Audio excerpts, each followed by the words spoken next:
ഇത് നമ്മൾ കൃത്രിമമായിട്ട് ഈ അന്തരീക്ഷത്തിൽ തണുപ്പ് നിർത്തണം. ഒരു കൃത്രിമമായിട്ടൊരു ഞാറ്റുവേല ക്രിയേറ്റ് ചെയ്തേക്കാണ്.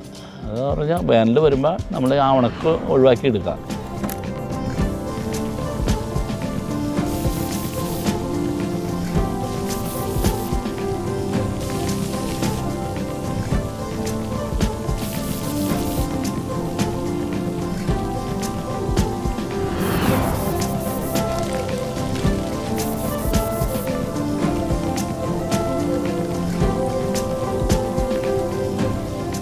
രണ്ട് റോ ആയിട്ടാണ് ഈ പൈപ്പ് സ്പ്രിംഗ്ലിംഗ് സിസ്റ്റം കൊടുത്തതാണ്. മോളിക്കടിയാണ് 5 അടി 6 അടി പൊക്കത്തിൽ ഒരു ലെയർ, അത് കഴിഞ്ഞിട്ട് 14 അടി പൊക്കത്തിൽ അടുത്ത ലെയർ.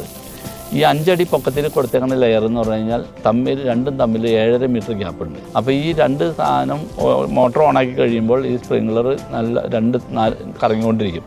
അത് ഈ ഏതാണ്ട് ഒരു 6 അടി പൊക്കത്തിൽ 6 അടി 7 അടി പൊക്കത്തിൽ സ്പ്രെഡ് ചെയ്ത് നല്ല മിസ്റ്റ് പോലെ വീണുകൊണ്ടിരിക്കും. അത് 6 അടിക്ക് താഴേക്കേ ഉണ്ടാവുള്ളൂ. അതിനുശേഷം കുറച്ചുകൂടെ ഫോഴ്സ് കൂടി 14 അടി നീളത്തിൽ ഇതിന് പാരലായിട്ട് വേറെ ഓരോ ലൈനും കൂടെ പോകുന്നുണ്ട്.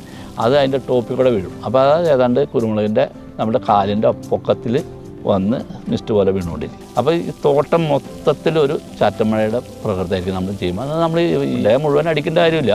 ഇപ്പോൾ ഈ 1 ഏക്കർ തോട്ടം 1 മണിക്കൂർ കൊണ്ട് അടിച്ച് തരും, ഭംഗിയായിട്ട് തരും. ഞങ്ങൾ ചെയ്തിട്ടുണ്ട്.